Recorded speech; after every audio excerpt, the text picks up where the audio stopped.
In the previous video, we talked about the need to address individual, team, and department user behaviors and improve performance and shift how people do their job so that you get the business outcome you like.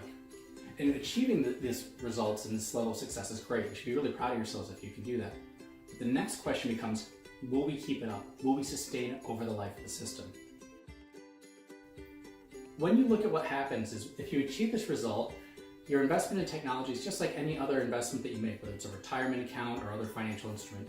You can be up one year and have great return and great value and great success. But if you don't pay attention and continue to adjust as the environment changes, that value and that return will quickly degrade.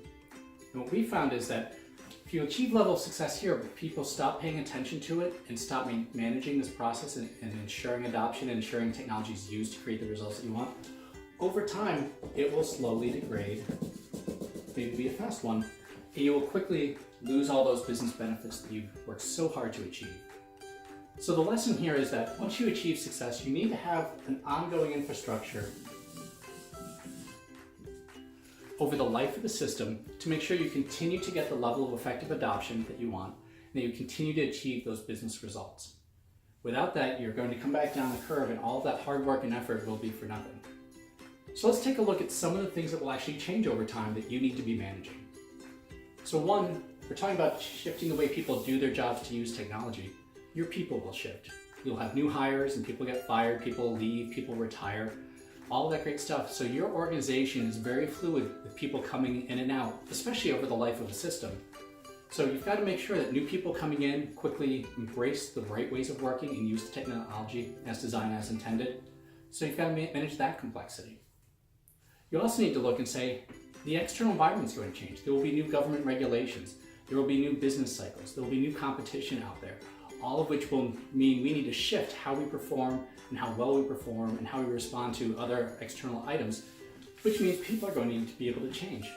So we've got to have a process by which we can communicate what's expected and make sure that we've removed any barriers that prevent them from doing it and that we're actually driving that level of adoption.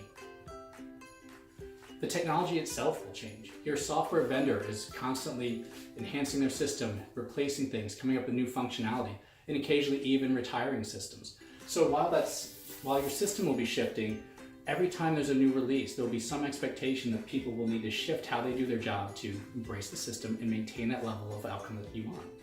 Sometimes it's small shifts with small releases. Sometimes they're pretty big shifts. You'll need to take a really big look at what does this mean for our organization.